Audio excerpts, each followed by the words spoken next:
Bismillahirrahmanirrahim. Assalamualaikum warahmatullahi wabarakatuh.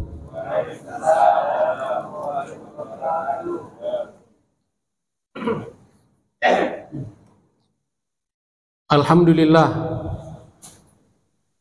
Alhamdulillahi rabbil alamin. Wa bihi nasta'inu ala umuri dunya waddin. Allahumma salli wa sallim ala hadhan nabiyil karim war rasulil azim wa ala alihi wa sahabatihi wat tabi'in wa man tabi'ahum bi ihsanin ila yaumiddin. Subhanaka la ilma lana illa ma 'allamtana innaka antal alimul hakim. Rabbi shrah li sadri wa yassir li amri wahlul 'uqdatam min lisani yafqahu qawli.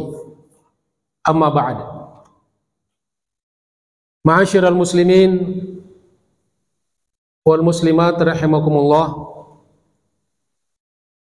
terkhusus para asatid,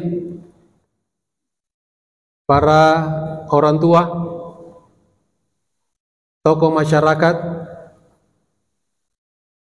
segenap pengurus Masjid Al-Akbar yang kita selalu makmurkan ini, serta saudara-saudaraku jamaah salat subuh dan majelis ta'lim yang insyaallah semua kita senantiasa dimuliakan, diberkahi dan dirahmati Allah Subhanahu wa ta'ala. Apa kabar semuanya? Kumaha damang? Agak kareba.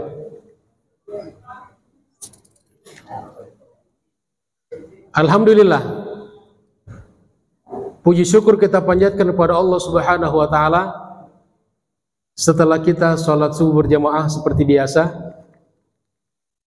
kita tidak membiarkan speedometer pahala kita berhenti berputar, maka kita lanjutkan dengan pertama niatnya itikaf di masjid. Selalu saya ingatkan di awal majelis agar kita fokus pada niat kita. Kemudian kedua, kita niatkan silaturahim, yang mudah-mudahan dengan silaturahim Allah Subhanahu wa ta'ala senantiasa panjangkan umur kita dan lapangkan rezeki kita. Dan yang tidak kalah pentingnya juga,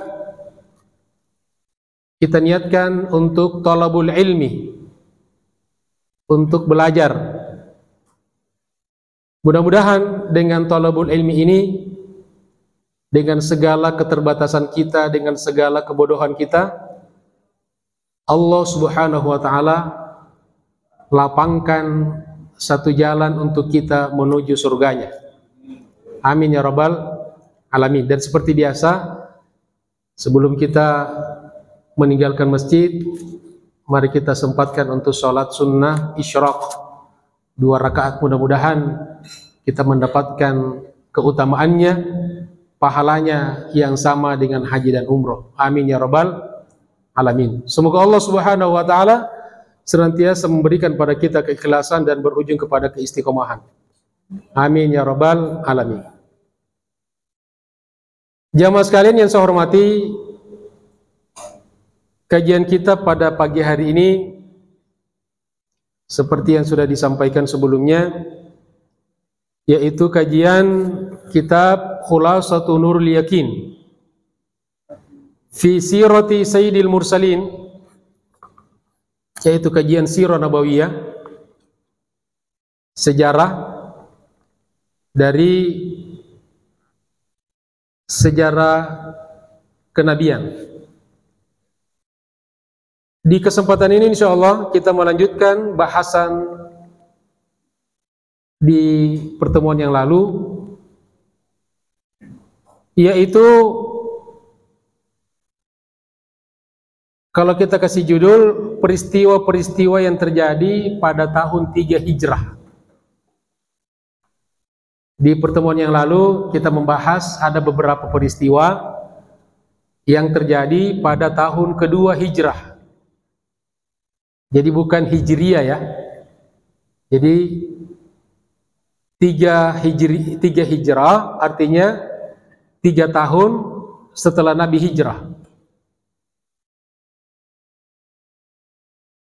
Mari kita mulai dengan membaca basmalah. Bismillahirrahmanirrahim.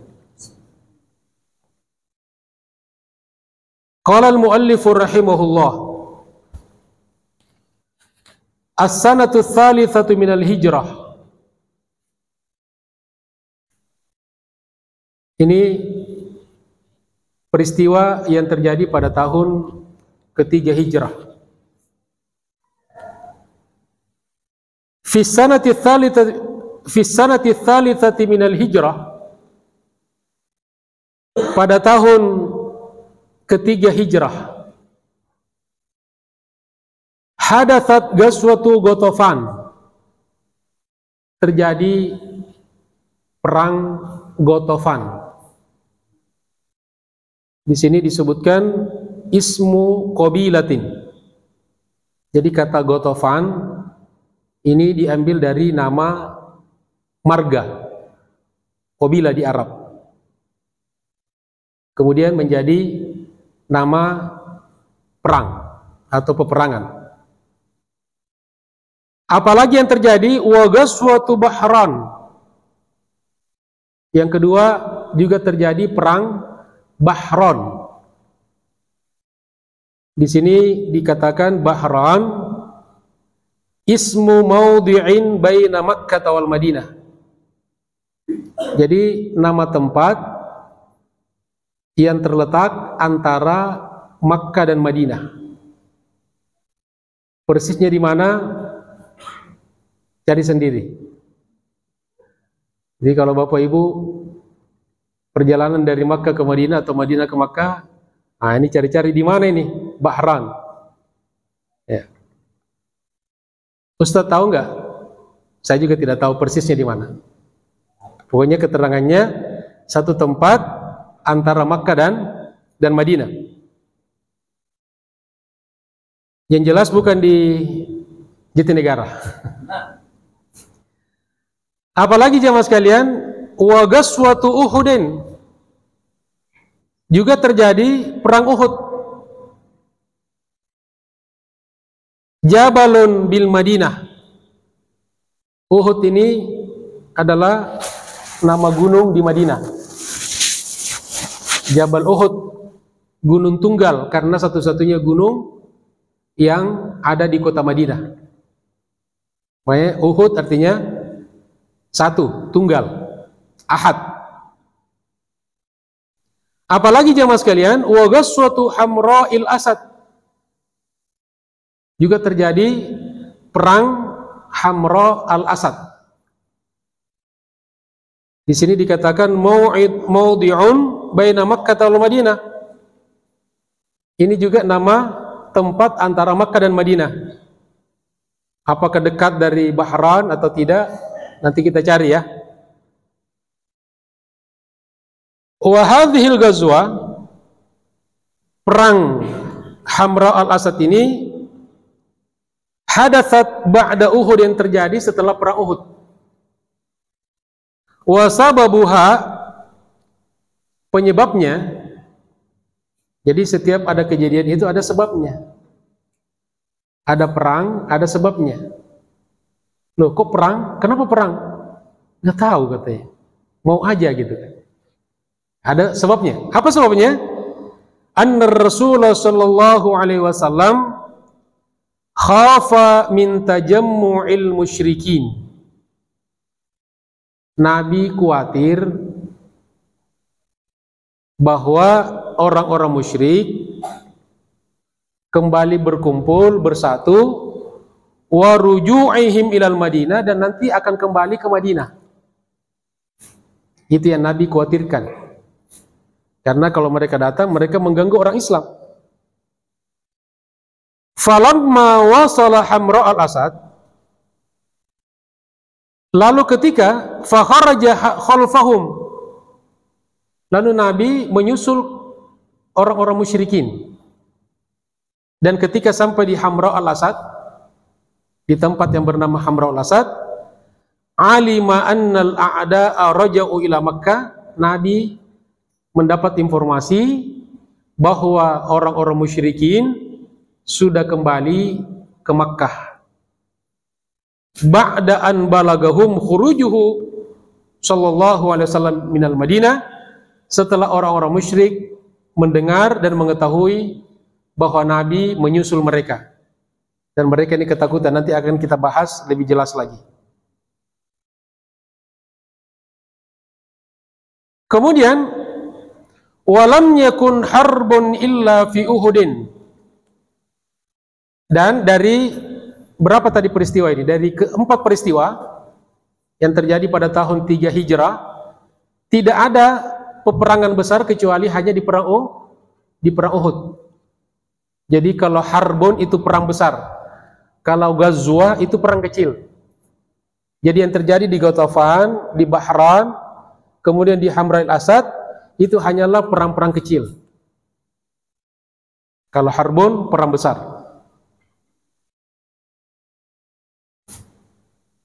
Lanjut, kharajar Rasulullah sallallahu alaihi wasallam ila Ghatafan. Rasulullah sallallahu alaihi wasallam keluar menuju Ghatafan. Limuharabati Arabin, untuk memerangi orang-orang Arab. Di sini hum Banu Sa'labah, dari kabilah Banu Sa'labah, wa Banu Muharibin, dan juga bergabung dengan kabilah Banu Muharib. Ini nama-nama marga semua nih, nama-nama kabilah. Tahta riasati Du'thur, yang dipimpin oleh seorang pimpinan, diketuai oleh yang namanya Du'thur. Siapa namanya? Du'thur. Bukan Gus Dur ya, Du'thur.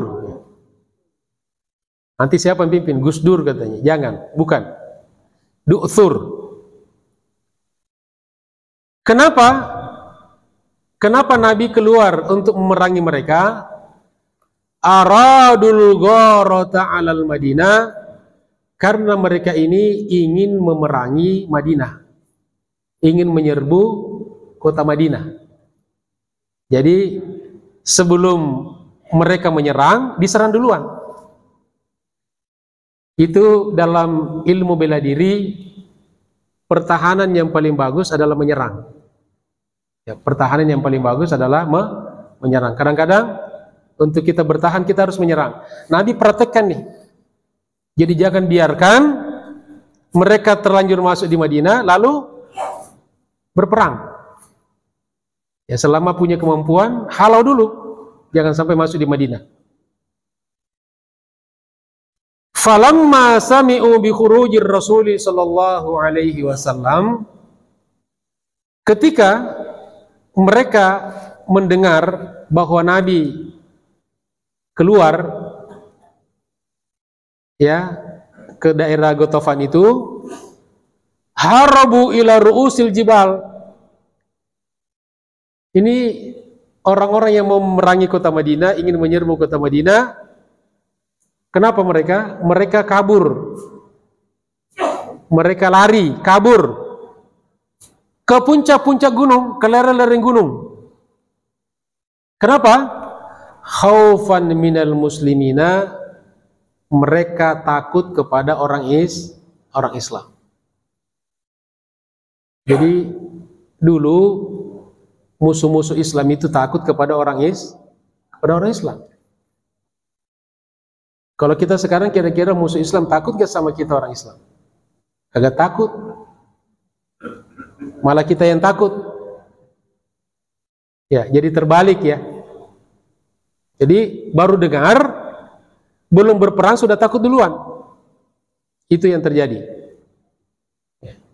Itu yang dirasakan oleh musuh-musuh Islam.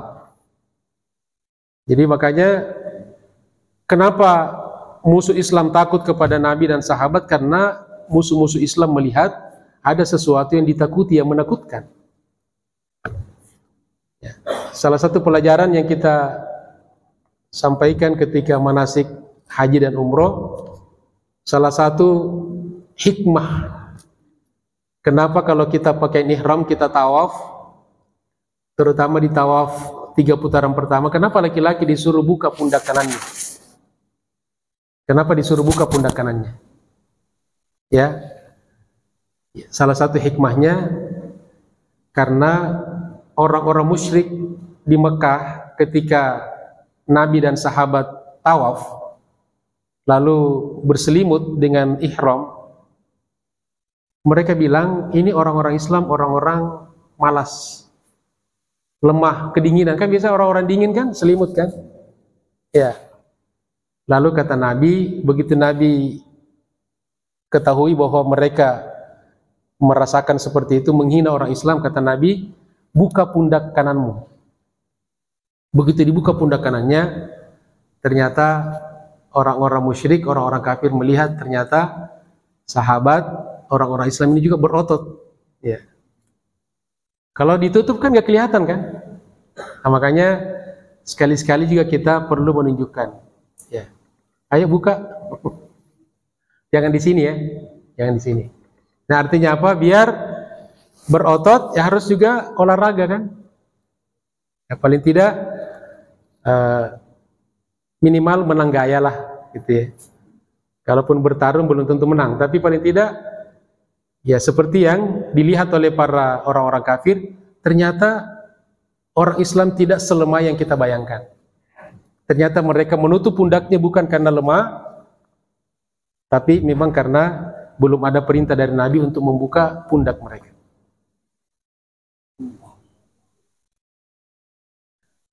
Kemudian,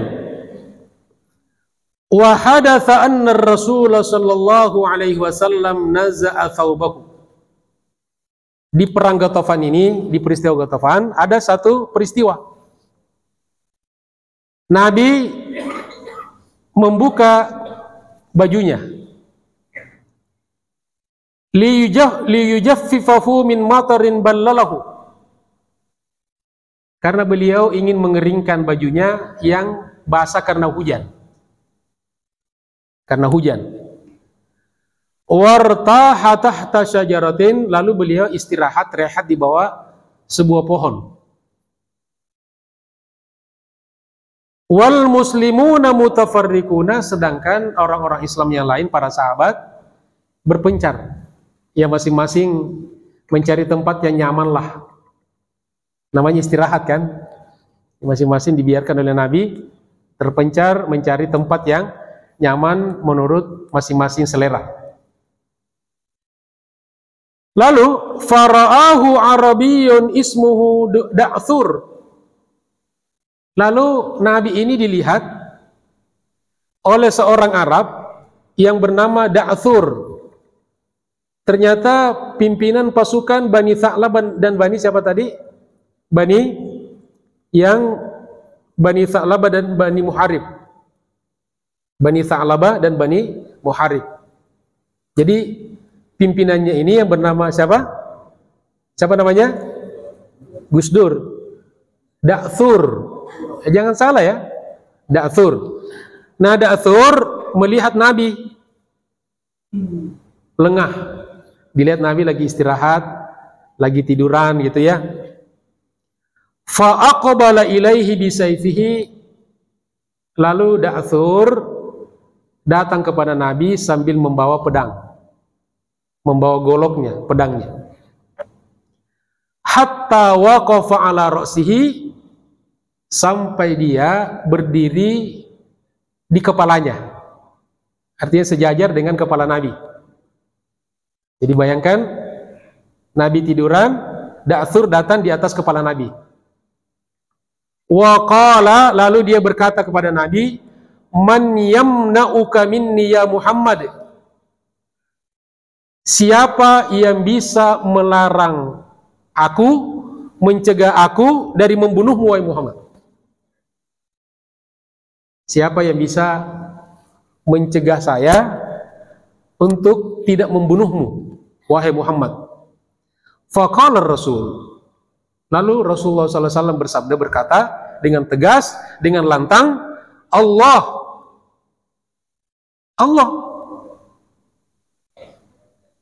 Fa asaba ar-rajula haibatun wa khaufun. Begitu Da'thur mendengar Nabi mengatakan Allah yang bisa melarang kamu untuk tidak membunuhku, maka seketika Da'thur merasa ketakutan, ya, yang luar biasa, sampai gemetaran tangannya, seluruh badannya. Fasaqata as-sayfu min yadihi, karena gemetar tidak kuat menahan pedangnya, lalu pedangnya jatuh dari tangannya.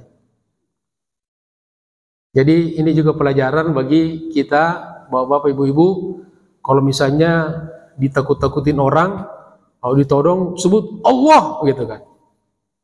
Mau dicopet nih Allah, rupanya copetnya juga bilang Allah juga gitu. Lebih kencang ya copetnya. Jadi kalau ada diancam, ya pelajaran, siapa yang bisa melarang kamu, melarang aku membunuhmu? Bilang Allah. Tapi harus yakin, jangan ragu-ragu. Jadi pedangnya jatuh dari tangannya. Fatana walahur Rasul sallallahu alaihi wasallam. Lalu ketika pedang itu jatuh, Nabi ambil pedangnya itu. Nabi ambil pedangnya. Wa qala, lalu Nabi balik bertanya kepada Da'thur, man yamna'uka minni ya Da'thur? Sekarang siapa yang bisa mencegah aku dari membunuhmu, wahai Da'thur? Jawabannya berbeda nih. Kalau Nabi tadi Allah, faqala, Da'thur berkata la ahad, tidak ada. Karena dia bukan orang beriman. Kalau orang beriman ada selalu Allah. Lalu kata Da'thur, la ahad, tidak ada yang bisa mencegahmu, wahai Muhammad, untuk membunuh. Lalu apakah Nabi membunuhnya? Kira-kira kalau kita seperti itu, diapain orang itu? Dia mau membunuh kita nih. Begitu kita ada kesempatan balik membunuh dia, kira-kira kita apain dia? Ya? Hajar. Ya, dihajar katanya. Tapi apa yang dilakukan Nabi? Ini untuk pembelajaran. Fa'afa anhur Rasul sallallahu alaihi wasallam. Nabi maafkan.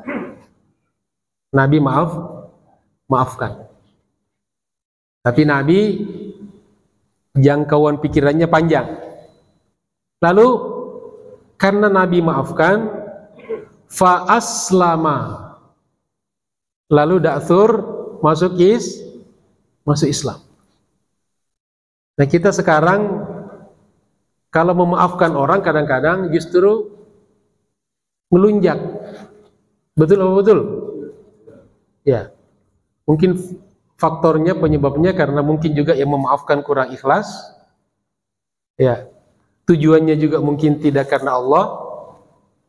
Maka hasilnya juga ya bukan orang masuk Islam malah. Justru setelah dimaafkan ngulangi lagi. Lalu setelah dia masuk Islam, wada'a qaumahu lil Islam.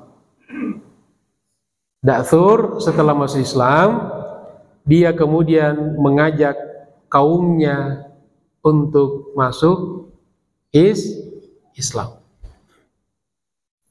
Nah, jadi orang yang baru masuk Islam saja semangat mengajak keluarganya masuk Islam. Maka kita yang Islamnya sudah turunan, jangan mau kalah. Ustadz, keluarga saya sudah Islam semua. Ajak ke masjid, ajak pengajian. Ajak untuk beramal soleh. Ya, jangan diam-diam. Jangan mau kalah sama orang-orang mu'allaf. Jangan mau kalah sama Du'thur atau Da'thur. Ingatkan mereka pada sholat. ingatkan mereka pada pentingnya belajar dan sebagainya. Wa hawwalallahu qalbahu min adawatir Rasul sallallahu alaihi wasallam. Allah membalikkan hatinya Da'thur dari sebelumnya memusuhi Rasulullah, wa jam'in nasi li harbihi, dan mengumpulkan dan mengajak manusia untuk memerangi Rasulullah, ila mahabbatihi, berubah menjadi mencintai Nabi, wa jam'in nasi lahu, dan justru mengumpulkan dan mengajak manusia agar bersama baginda Rasulullah sallallahu alaihi wasallam. Jadi niat kita kalau ngajak orang baik, orang lain kepada kebaikan, insya Allah kita juga akan mendapatkan kebaikan. Dan kita harapkan bersama baginda Rasulullah sallallahu alaihi wasallam di surga Firdaus. Kalau kita minta surga, kata Nabi, jangan tanggung-tanggung. Mintanya surga Firdaus. Amin ya rabbal alamin. Jamaah sekalian dirahmati Allah Subhanahu wa taala.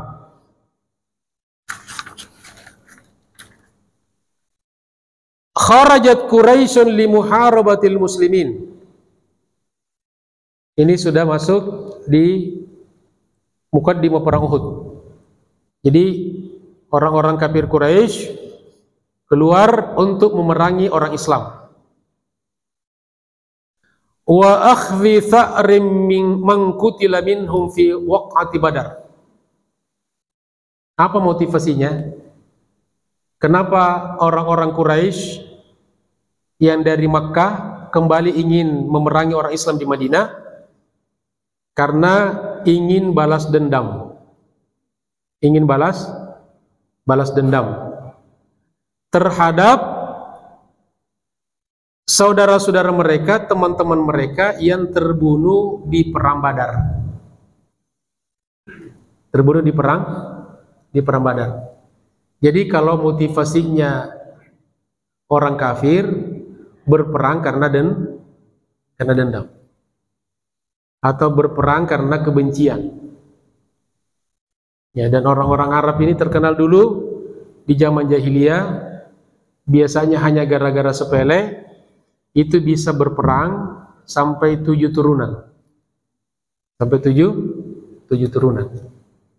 Makanya kalau ada orang yang dendaman dengan saudaranya sendiri, kadang-kadang ada yang sudah tidak mengakui saudaranya, sebetulnya itu bukan ajaran Islam, tapi justru ajaran dari orang-orang kafir Quraisy, orang-orang jahiliyah. Kira-kira ada nggak orang yang menyesali keluarganya? Kadang-kadang terjadi ya. Kalau di sini mah enggak. Ada sampai ibu mengatakan, saya sudah sesali, kamu bukan anak saya. Lalu dibalas sama anaknya, saya juga. Ya, kamu bukan ibu saya, gitu. Masya Allah. Inilah karena fenomena kebodohan, ya, fenomena jauhnya manusia dari Allah Subhanahu wa taala. Semoga Allah lindungi kita dari kedurhakaan kepada orang tua. Amin ya rabbal alamin. Wa kana adaduhum, dan jumlah mereka ma'aman halafahum, bersama koalisi mereka, salasata alafi rajulin, 3.000 orang, 3.000 laki-laki.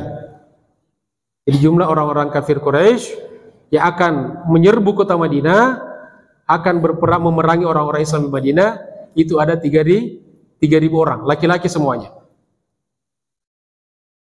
Fa kharaja ilaihi Rasul sallallahu alaihi wasallam.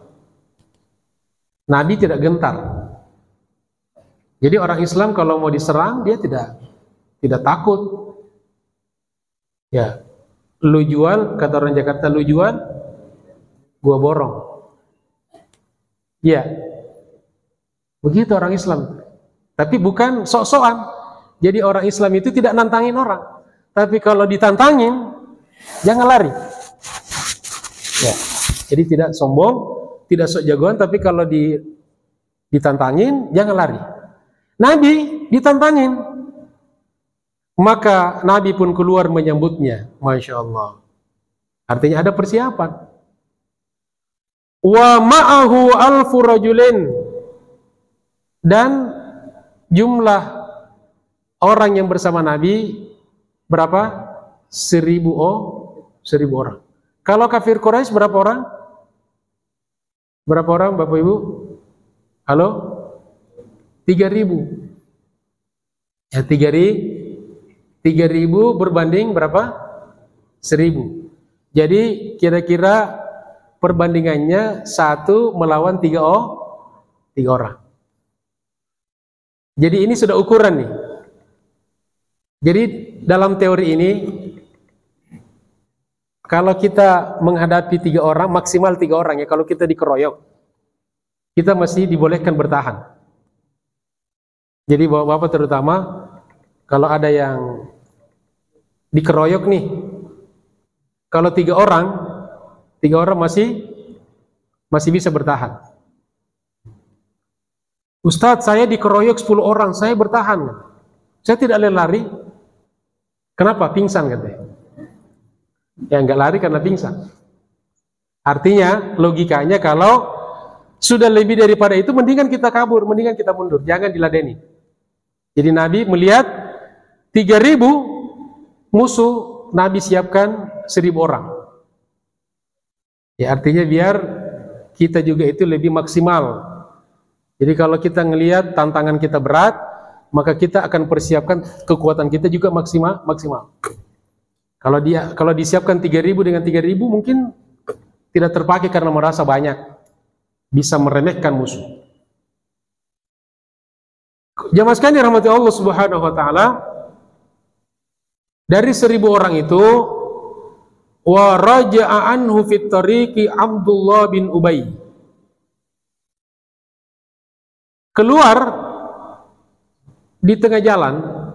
Jadi dari 1000 orang, di tengah jalan pergilah Abdullah bin Ubay, pimpinan orang-orang munafik, bi thalathmi'a min ashabil munafikin, dengan bersama 300 orang dari orang-orang munafik. Jadi tinggal berapa pasukan Nabi? Berapa? Tinggal 700. Tadi 1000 dikurang 300. Jadi memang di dalam sejarah sudah ada. Orang Islam itu selalu disusupi orang-orang munafik. Jadi jangankan kita sekarang nih, jangankan ormas, kelompok-kelompok Islam disusupi oleh munafik, perkumpulan Nabi pun disusupi orang munafik. Karena munafik ini janjinya manis.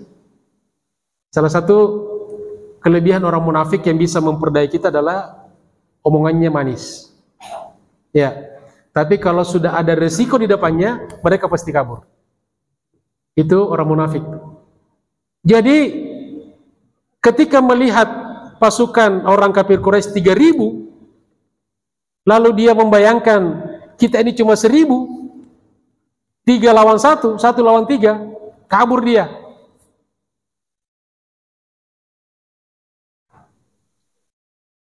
Walamma wasala Rasul sallallahu alaihi wasallam Jabal Uhud. Dan ketika Nabi sampai di Gunung Uhud, amara khamsina rajulan minar rumati bitahassuni fil jabal. Hanya sampailah Nabi ke Jabal Uhud. Bapak Ibu yang pernah haji dan umroh sudah tahu kan Jabal Uhud? Kalau ada yang pernah umroh, pernah haji tapi tidak ke Jabal Uhud, diragukan itu hajinya. Ya jangan-jangan cuma sampai di bandara. Karena kasihan ada juga jemaah memang yang sampai di bandara hajinya. Ada yang sampai di Cengkareng, kemudian ditolak berangkat lalu pulang. Itu namanya haji bandara. Ada juga sudah lewat, sudah terbang sampai di Jeddah, nggak bisa masuk, nggak bisa lanjut, lalu pulang. Ini juga haji bandara. Nah ini yang mereka ini kalau cerita, saya haji di sana tidak ada Jabal Uhud katanya. Ya iyalah, karena hajinya cuma sampai di Cengkareng, sampai di Jeddah. Insya Allah kalau jamaah kita di sini tidak ada yang haji umroh seperti itu. Semuanya sampai menyelesaikan semua kewajiban dan sunnah-sunnah haji dan umroh. Insya Allah. Alhamdulillah. Kemudian ketika Nabi sampai di Jabal Uhud, instruksi pertama yang Nabi sampaikan kepada sahabatnya, amara khamsina rajulan minar rumati bitahassuni fil jabali. Beliau memerintahkan, menugaskan 50 sahabat minar rumah. Ini ahli pemanah. Ya, pemanah. Apa bahasa sekarang ini? Yang jago tembak kemana ya? Sniper ya. Jadi Nabi menugaskan 50 jago pemanah atau sniper untuk berjaga di jabal, di bukit. Ini Bapak Ibu pasti tahu kan, yang kalau saya jelaskan itu. Ustadz jelaskan di mana letak Jabal Rumah itu di Jabal Uhud. Wa qala lahum, lalu Nabi berpesan kepada 50 orang itu, la tatrukul jabal, jangan tinggalkan tempatmu di bukit ini. Jadi jangan pergi ya. Sawaun intasarna am kusirna,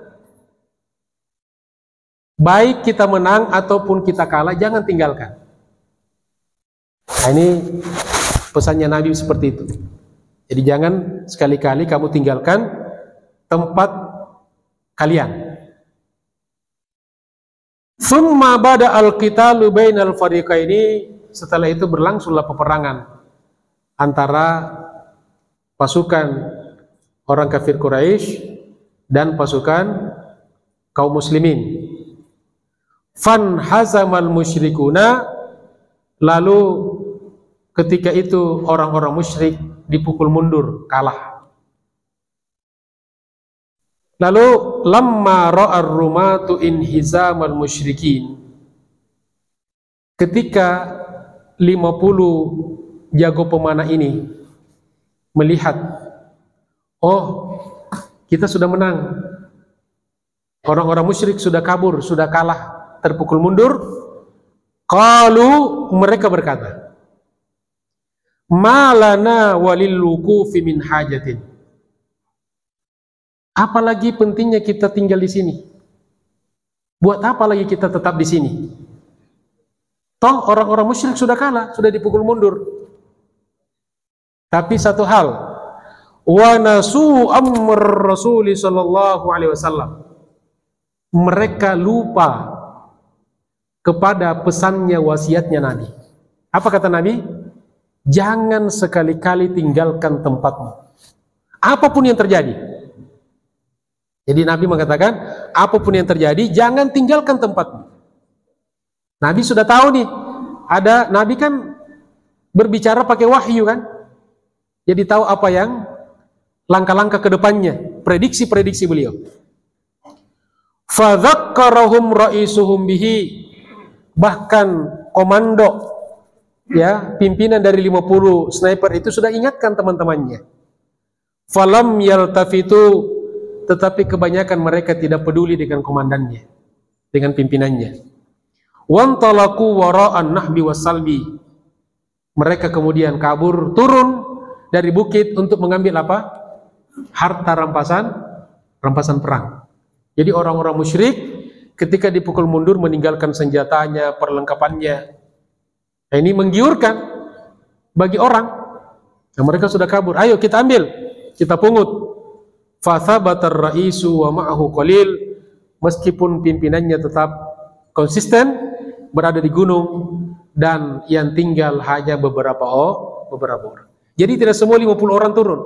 Ada tetap yang konsisten dengan pesan baginda Rasulullah sallallahu alaihi wasallam. Lalu apa yang terjadi mas kalian? Hatta hamala alaihim Khalid wa qatalahum. Nah, Khalid bin Walid yang memimpin pasukan orang kafir Quraisy ketika itu sebelum dia masuk Islam, ketika melihat bahwa orang-orang yang ditugaskan oleh Nabi sudah meninggalkan pos-pos mereka dan mereka sudah sibuk dengan dunia, sibuk dengan harta rampasan perang, Khalid melihat ada celah.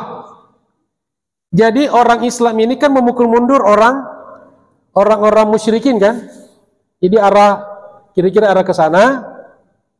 Posisi 50 orang di atas bukit ini di sebelah sini kira-kira.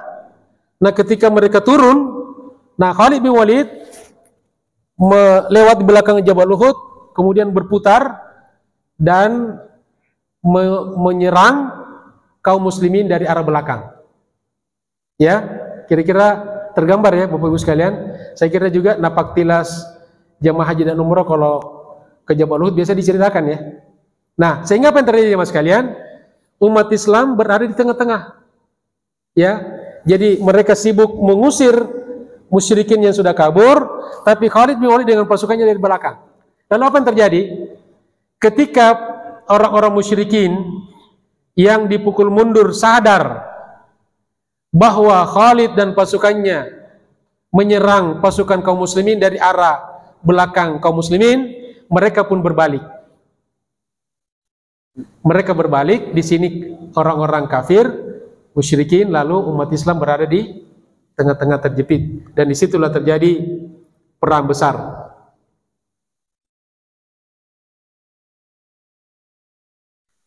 Falamma ra'a Khalid ibn al-Walid al-jabal khaliyan min ar-rumah hamala 'ala al-muslimina min khalfihim hamlatan syadida hatta in hasama aktsaruhum. Lalu apa yang terjadi jamaah sekalian? Umat Islam yang tadinya sudah menang jadi kalah. Jadi pelajarannya jamaah sekalian, kita harus taat sama komando pimpinan. Ya, kita ambil yang sederhana saja. Kalau kita misalnya ada umroh atau haji, maka kita harus taat sama pimpinan kita. Kalau ustadznya bilang, Bapak Ibu, di sini kita tidak boleh turun dari bis. Apa yang kita lakukan jamaah sekalian? Turun apa tetap di mobil, di bis? Tetap di bis. Ada pernah kejadian nih jamaah sekalian. Jadi ustadznya, pembimbingnya bilang ketika di rest area, jadi jamaah sekalian tidak boleh turun karena kita hanya sebentar saja. Kalaupun ada yang darurat tidak bisa menahan kencingnya, harus lapor sama pembimbing, sama ustaz. Lalu ada bapak-bapak mungkin tidak dengar atau apa, tapi ada juga memang orang kurang peduli dengan aturan. Ya, tidak mau diatur karena biasa ngatur. Jadi penyakit orang itu biasanya kalau terbiasa ngatur orang, biasanya nggak mau diatur. Ya, karena dia mungkin pejabat atau apa gitu kan, biasa nyuruh-nyuruh, dia nggak mau disuruh-suruh.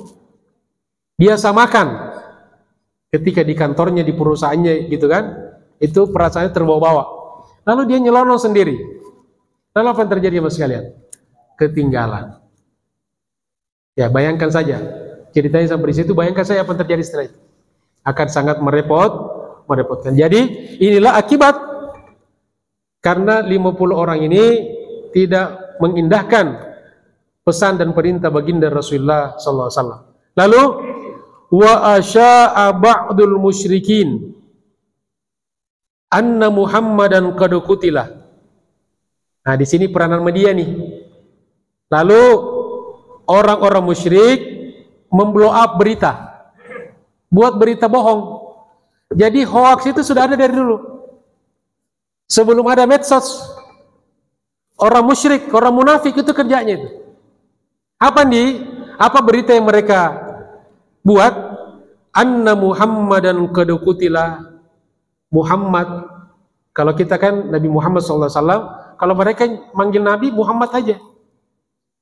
Mereka beritakan Muhammad sudah mati dan terbunuh. Itu mereka siarkan, yang mereka sebarkan berita itu. Nah, jadi kita harus hati-hati dengan media sekarang yang dikuasai orang-orang kafir, orang munafik. Pokoknya kalau isu tentang Islam itu selalu jelek saja. Ya, selalu jelek saja. Lalu berita-berita, kita disibukkan dengan berita-berita yang tidak bermanfaat. Lalu tiba-tiba lolos kemarin konteks waria Indonesia Internasional diadakan di Jakarta. Banyak yang tidak tahu kan? Ya, karena kita sibuk dengan berita-berita yang tidak penting, kita disibukkan dengan berita perceraian selebritis, ya. Lalu kita kecolongan pada kejadian-kejadian yang penting. Dan juaranya waria dari Aceh, juara pertama, Serambi Mekah, bayangkan. Ya. Di lomba kontek waria ya internasional di Indonesia nasional, itu pemenangnya adalah dari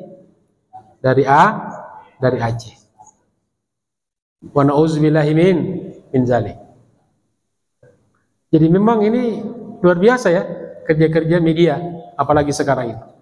Jadi mereka sebarkan bahwa Nabi sudah meninggal, terbunuh. Fadabba fil muslimin al-fashal. Lalu orang Islam dengar bahwa Nabi sudah wafat, Nabi terbunuh, tidak sedikit orang Islam yang kemudian frustrasi. Iya dong. Dan inilah tujuan kenapa berita-berita buruk itu disebarkan, terutama kepada orang-orang yang lemah imannya. Mungkin bagi bapak-bapak, ibu-ibu seperti ini sudah kuat ya, bagi yang kuat. Tapi kasihan saudara-saudara kita yang tidak pernah mendapatkan asupan iman, asupan ilmu, ya nutrisi, zikir, tilawatul Quran, mungkin rentan sekali. Dan ini yang mereka bidik, dan ini yang mayoritas umat kita. Lalu jamaah sekalian, apa yang terjadi? Hatta qala ba'duhum, sampai ada sebagian kaum muslimin yang berkata, ala ma nuqatilu idza kana Muhammadun qad qutil. Buat apa lagi kita berperang kalau Nabi Muhammad sudah terbunuh? Farji'u ila qaumikum yu'minukum. Silakan pulang ke rumah-rumah kalian agar kalian merasa damai dengan keluarga kalian. Ada yang bilang begitu. Yuk kita pulang aja. Nabi Muhammad yang kita perjuangkan sudah wafat, sudah terbunuh. Kita pulang aja yuk. Wa qala jama'atun.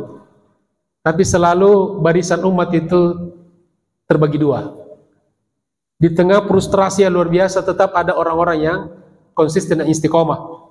Lalu sebagian besar berkata, idza kana Muhammadun qad qutil. Kalaupun Nabi Muhammad sudah terbunuh, faqatilu an dinikum, maka berperanglah demi agamamu. Ammal mahzumi walamma alimatil yahudul wal munafiqun bima asabal muslimin. Dan tatkala orang-orang Yahudi dan orang-orang munafik mengetahui tentang apa yang menimpa umat Islam dari kekalahan, dalam tanda petik, qalu li ikhwanihim, mereka berkata, ya, law kanu indana ma matu wa ma qutilu. Nah, coba andaikan tidak keluar berperang, tetap di sini, maka kalian tidak terbunuh. Mereka tidak terbunuh. Jadi seakan-akan menyesali orang-orang yang syahid, yang terbunuh, yang syahid ataupun yang terbunuh. Nah, ini biasanya alasannya orang-orang munafik nih. Kalau melihat kemenangan bagi orang Islam, dia diam. Tapi kalau dia melihat orang Islam lagi kalah, nah di situ dia cemooh. Coba, makanya jangan dukung dia. Gue juga bilang dari dulu jangan dukung dia. Ya, gitu ya. Jangan pilih dia, jangan membantu dia. Itu ciri-ciri orang munafik. Ya, jadi menunggu kapan lemahnya barisan kaum muslimin. Jamaah sekalian dirahmati Allah Subhanahu wa taala. Kemudian terakhir ya, sahabat Rasul sallallahu alaihi wasallam fi ghazwati Uhud. Ternyata Nabi tidak seperti yang dibayangkan atau diberitakan orang-orang munafikin. Nabi tetap kokoh. Wa ma'ahu jama'atun min ashabihi. Dibersamai oleh sebagian besar para sahabatnya. Minhum Abu Bakar wa Umar wa Ali. Di antaranya ada Abu Bakar, Umar dan Ali. Wa qad asabahu alaihi salatu wassalam syada'idu azimah. Meskipun Nabi ditimpa oleh musibah yang luar biasa dahsyat. Tahammalaha bima ata'allahu minat sabati was sabar. Tapi karena Allah berikan kepada Nabi ketabahan yang berlipat kali daripada ketabahan yang diberikan pada umatnya. Kesabarannya lebih dahsyat daripada kesabaran kita. Bahkan tidak ada apa-apanya. Nabi tetap istiqomah, tetap sabar. Falaqad aqbal alaihi Ubay ibnu Khalaf. Lalu melihat Nabi ini sedang kena musibah, ya, sedang lemah barisan kaum muslimin. Datanglah Ubay bin Khalaf, seorang munafik, seorang kafir yang bernama Ubay bin Khalaf. Yuridu qatlahu, ingin membunuh Nabi. Ingin membunuh Nabi. Fa akhadha alaihi salatu wassalam al-hirbata mimman kanu ma'ah.